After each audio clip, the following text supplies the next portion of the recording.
M5 et MB3. Donc,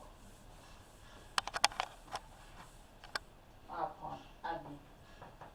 Donc, on va prendre AB 4 cm, AM 3 cm et MB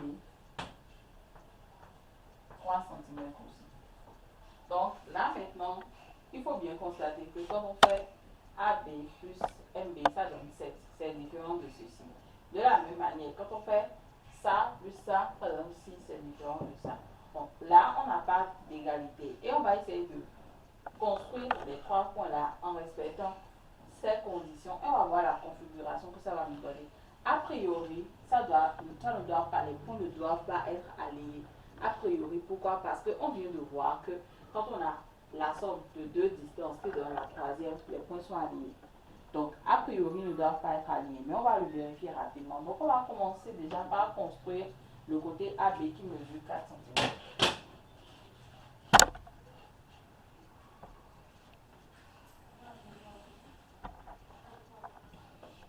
Donc, on a AB. Maintenant, on va construire AM et MB. Pour cela, on va prendre 3 cm sur AB. 3 cm, c'est là. Et maintenant, on va construire AM et MB. Comme nous avons fait tout à l'heure, on va prendre notre compas. On va prendre notre compas. Et on va prendre la distance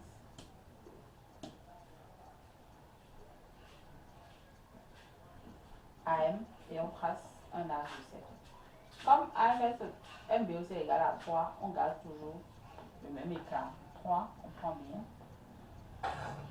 Maintenant, on vient ici et on trace aussi un arc de cercle. Normalement, les deux doivent se toucher. Voilà, donc voici le point M. Le point M est ici, là où les deux arcs de cercle se trouvent. Et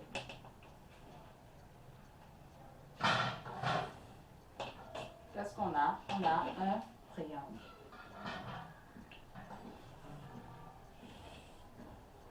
Voilà, donc voilà la deuxième configuration du plan qu'on peut avoir avec 3 points du plan dont on connaît les longueurs. Ça veut dire quoi? Ça veut dire que la distance est une notion très importante.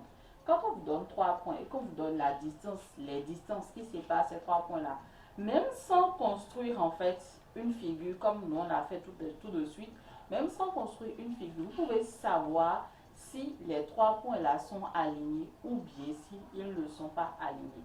D'ailleurs, c'est une question qu'on pose très souvent en exercice. Donc, si les 3 points sont alignés, ça veut dire quoi? Ça veut dire que vous devez faire la somme des deux premiers comparé au troisième. Ensuite, vous faites la somme des deux derniers, vous comparez au premier. Et enfin, vous faites la somme des deux qui sont aux extrémités et vous comparez au second. Et quand vous faites ces 3 sommes-là et dans aucune des sommes, vous avez l'égalité, cela veut dire que les points ne sont pas alignés. Si vous faites et que dans l'une des sommes, vous avez une égalité, cela veut dire que les points sont alignés. Donc, on va prendre un exercice d'exemple rapidement pour vous montrer vraiment comment est-ce que cela se passe dans les exercices. C'est bon?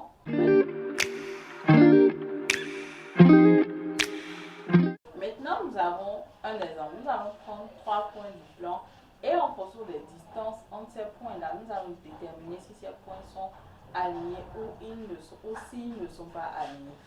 C'est très facile à réaliser. Donc, nous allons prendre le premier cas. Dans le premier cas, la distance AB égale 2 cm, AC égale 4 cm et BC égale 6 cm. Voilà ce qu'il faut faire. Ce qu'il faut faire, c'est ceci. Il faut écrire AB, AC, BC. Ensuite, maintenant, quand on a AB ici, il faut prendre les deux là et les additionner. Donc, on va comparer AB avec AC plus BC. On va comparer AC avec les deux restants, avec AB plus BC. Et BC, maintenant, on va le comparer avec les deux restants. Donc, on va le comparer avec AB plus AC. Si les 3 points sont alignés, on doit avoir AB qui est inférieur à AB plus BC, AC qui est inférieur à AB plus BC, ceci, BC qui est inférieur à AB plus AC. C'est-à-dire que la somme doit toujours être plus grande que le seul côté qui reste. Nous allons passer au deuxième exemple et nous allons toujours garder la même formation. En fait, ce qu'il faut savoir, ce qu'il faut avoir à l'esprit, c'est que si on vous donne les 3 points, quand vous prenez la distance entre deux points, ça doit toujours être inférieur à la somme des distances entre les deux autres distances pour pouvoir dire que les 3 points sont non alignés.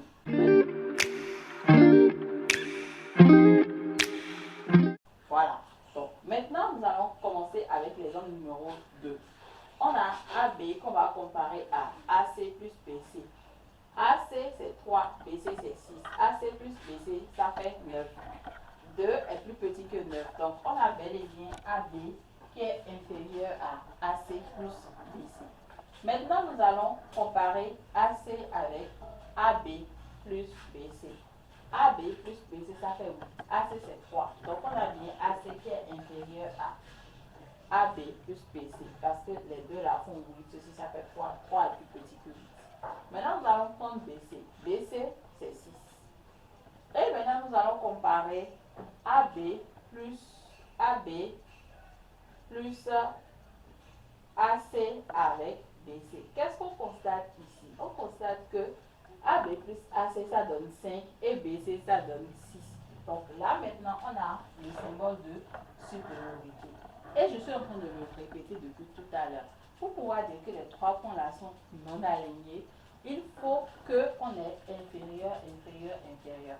Quand on a une égalité parmi les 3, ça veut dire que les points sont alignés. Maintenant, ici, on a supérieur. Ça veut dire quoi? Ça veut dire que cette configuration-là est impossible. Dans le plan, il est impossible d'avoir les points A, B et C tels que AB égale 2, AC égale 3, BC égale 6. C'est juste pas possible.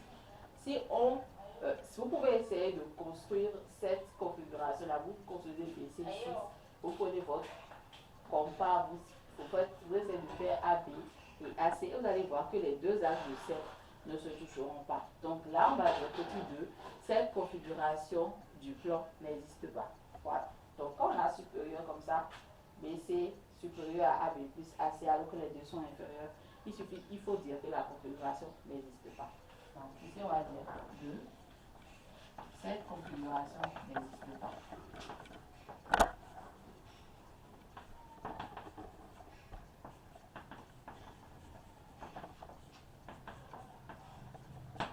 Et maintenant, nous allons passer au troisième exemple.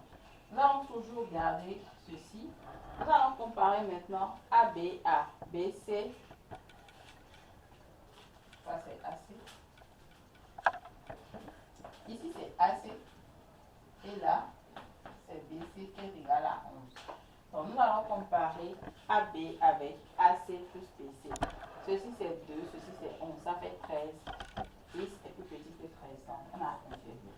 Ensuite, nous allons comparer AC avec AB, BC. Ceci, ça fait 21, ceci, ça fait 2. Donc, on a toujours l'infériorité. Et enfin, nous allons comparer BC avec AB et AC. Là, on a 12, ici, on a 11, donc on a toujours l'infériorité. 11 est plus petit que 12. Donc là, maintenant, on a inférieur, inférieur, inférieur. C'est dans ce cas et uniquement dans ce cas-ci qu'on peut dire que les points A, B et C sont non alignés. Si on n'a pas inférieur dans les 3 inégalités là, on ne peut pas dire que les points sont non alignés.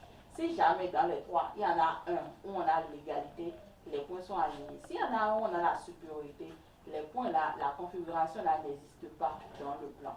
Mais ici, on peut dire que les points A, B et C sont non alignés.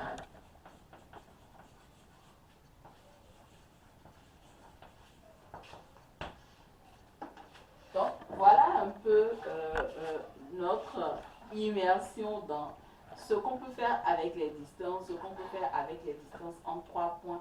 Comment est-ce qu'à partir des distances, on peut savoir déjà comment est-ce que les points se situent dans le plan. Est-ce qu'ils sont alignés, c'est-à-dire est-ce qu'ils sont sur une droite, ou bien est-ce qu'ils sont non alignés, ça veut dire est-ce qu'ils forment un triangle. Et déjà, on peut commencer à faire plein de choses. Quand on a la notion de triangle, on peut calculer, comment on appelle, le périmètre du triangle, toujours en utilisant les distances. On peut calculer l'aire du triangle, toujours en utilisant les distances, ainsi de suite. Donc, la notion de distance est une notion fondamentale en mathématiques parce qu'elle est c'est la base, c'est elle qui nous permet de faire tous les calculs de géométrie qu'on arrive à faire. Voilà. Donc, merci d'avoir suivi cette vidéo jusqu'ici. On se dit à la prochaine où on va toujours parler de la distance.